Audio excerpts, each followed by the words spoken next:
பொறுமையே முத்துக்களை தர முடியும். ஒருமுறை Thomas Alva Edison western union கம்பெனிக்காக ஒரு இயந்திரத்தை தயாரிக்கிறாரு. இயந்திரம் தயாராயிடுச்சு. அந்த இயந்திரத்தை வாங்குறதுக்கு அதிகாரிங்க வரப்போறாங்க. அப்போ அந்த இயந்திரத்துக்கு ஒரு விலையை நிர்ணயம் செய்யணும் அப்படின்னு சொல்லிட்டு அவர் யோசிக்கிறாரு.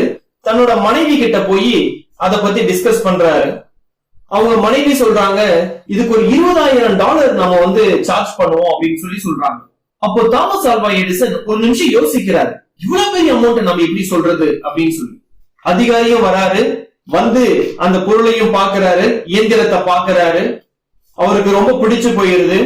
உடனே சொல்றாரு, எவ்வளவு இந்த இயந்திரத்துக்கான விலை அப்படின்னு சொல்லி கேட்கும் போது எடிசன் ஒரு நிமிஷம் பொறுமையா யோசிக்கிறாரு.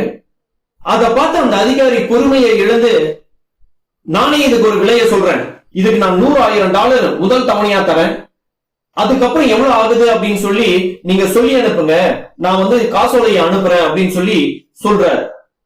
எடிசன் ஒரு நிமிஷம் ஷாக் ஆயிடுறாரு. நாம கேட்க நினைச்சதோ $20,000, ஆனா அவங்க முதல் தவணையா கொடுத்ததே $100,000.